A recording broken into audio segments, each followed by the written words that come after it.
আমরা নারী আমরাই পারি এই কথাটি সত্যিই কিন্তু কার্যকারী।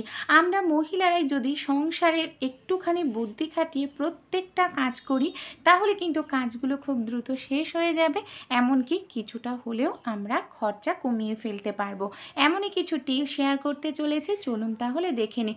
প্রথম যে টিপসটি শেয়ার করছি, এই ধরনের যে প্যাকেট জিনিসগুলো আমরা নিয়ে আসি, অনেক সময় প্যাকেটটা ছিঁড়ে ব্যবহার করি, তারপর এটাকে এইভাবে রেখে দিলে প্যাকেট থেকে পড়ে যায়, প্যাকেটের মধ্যে হাওয়া বাতাস জল ঢুকে সেই জিনিসটা নষ্ট হয়ে যায়। অনেক সময় ঢালতে গেলে বেশি কমও পড়ে যায়। তাই ছোট্ট এই কাজটি করবেন। একটি বোতলের দেখুন আমি ওপরের অংশটা এইভাবে গোল করে কেটে নিয়েছি। এবার কি করব, আমার এখানে যেহেতু সার্ফের প্যাকেটের মধ্যে এখানে আমি বোতলটার অংশটাকে এইভাবে ঢুকিয়ে নিলাম। তারপর দেখুন একটি রাবার ব্যান্ড দিয়ে আমি টাইট করে আটকে নিচ্ছি। এর ফলে কি হবে, সহজে হাওয়া বাতাস ঢুকতে পারবে না, ভেতরে থাকা জিনিসটা ভালো থাকবে। আমাদের যখন যতটা প্রয়োজন দেখুন এইভাবে আমরা খুলে বের করে নিতে পারবো।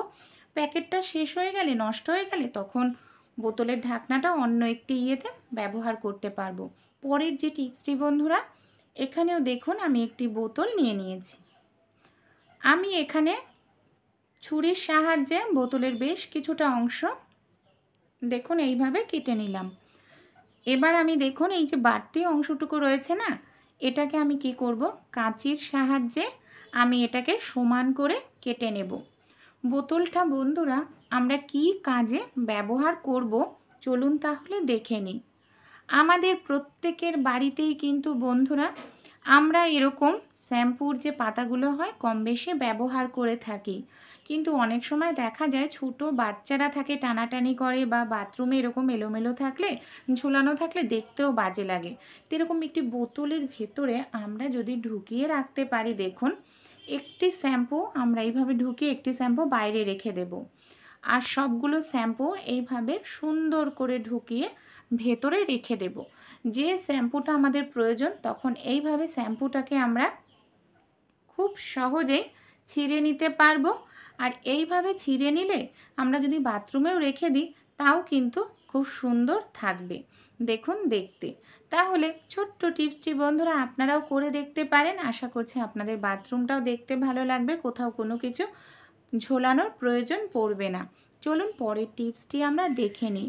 অনেক সময় ভাতের ফ্যান বা মাড় ঝরাতে গেলে দেখা যায় ফ্যানের সঙ্গে বেশ কিছুটা ভাত আমাদের পড়ে যায়।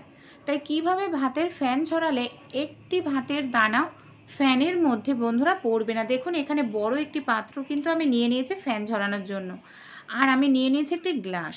এইভাবে ভাতের হাঁড়িটাকে আমি উল্টে দিচ্ছি, ঢাকনার সাইডে আমি একটি গ্লাস রেখে দেব।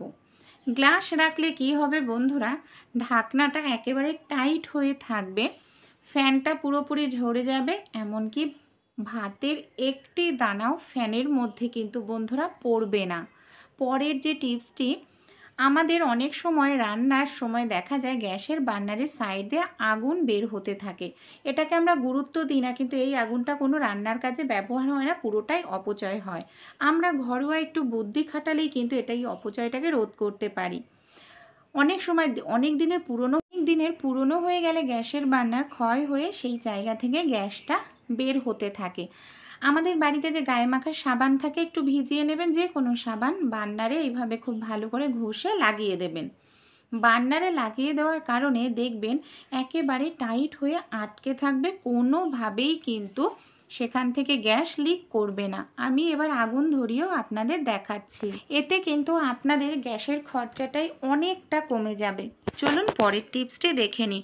আমাদের বাড়িতে বাথরুমে যেই ধরনের মগগুলো ব্যবহার করি না, অনেকের এলাকায় দেখা যায় জলে প্রচুর আয়রন থাকে, আর এই ধরনের প্লাস্টিকের মগ বালতিতে না আয়রনের একটা দাগ হয়ে যায়, সহজে উঠতে চায় না। এর জন্য নিয়ে নেবেন সামান্য হারপিক, কিন্তু অনেক সময় হারপিক ডাইরেক্ট হাতে ধরলে হাতে কিন্তু ত্বকের সমস্যা হয়।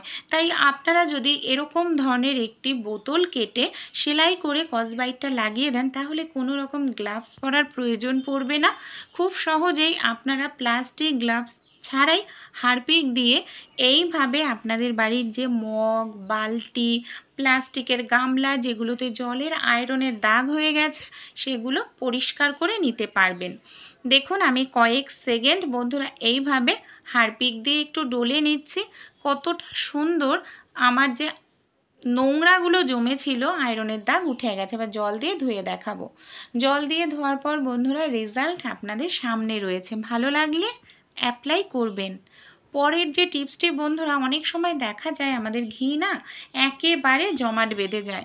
চামচ দিয়ে ঘি তুলতে গেলে চামচে ঘিটা লেগে যায় অনেকটা। তার জন্য কি করতে হবে, চামচটাকে হালকা করে গ্যাসের ওপর রেখে একটু গরম করে নেবেন।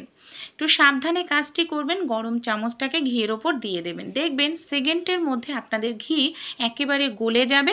চামচে আপনাদের একটু ঘি কিন্তু লেগে থাকবে না। চামচটা কাচানোর কোনো প্রয়োজনই পড়বে না। ভালো লাগলে অ্যাপ্লাই করে অবশ্যই দেখবেন। পরের যে টিপসটি, আমাদের বাড়িতে যে এই ধরনের বন্ধুরা চীনামাটির যে বাসনগুলো থাকে, দেখবেন একসঙ্গে রেখে দিলে একটা দাগ হয়ে যায়, এমনকি অনেক সময় একসঙ্গে রেখে দিলে ভেঙেও যায়।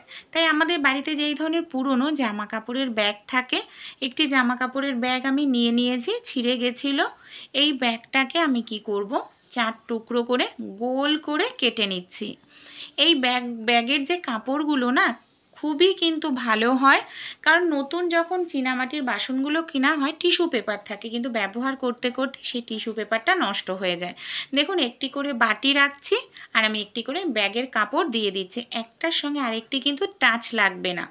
এর ফলে আমাদের বাসনগুলোও ভাঙবে না, এমনকি বাসনের নোংরাও লাগবে না। পরের যে টিপসটি বন্ধুরা, ফোনে আমরা নানা রকম ভিডিও দেখি, মুভি দেখি, বাচ্চারা কার্টুন দেখে। আমরা অনেক সময় এইভাবে ফোনটা রাখি, বারবার ফোন পড়ে যায়, ফোনটারও ক্ষতি হয় আর আমরা নিজেরাও বিরক্ত বোধ করি। তাই কোনো রকম ফোনের স্ট্যান্ড ছাড়াই আমাদের বাড়িতে এরকম ধরনের অনেক চার্জার থাকে বন্ধুরা, যে চার্জারগুলো নষ্ট হয়ে গেছে, ইউজ করি না। চার্জারের ওপরের অংশটা দেখুন আমি খুলে নিয়েছি। ওপরের অংশটার ঠিক মাঝখানটায় আমি ফোনটাকে এইভাবে সেট করে নিচ্ছি। এটাই কিন্তু বন্ধুরা আমাদের স্ট্যান্ড হিসাবে কাজে লাগবে। ফোনটা পড়েও যাবে না, এমনকি এইভাবে আমরা ফোনটাকে রেখে মুভি দেখতে পারি, এমনকি কোনো ফোনে কাজ করতে পারি। ছোট ছোট টিপসগুলি যদি আপনাদের একটু উপকারে আসে, আমাকে সাপোর্ট করে আমার পাশে থাকবেন।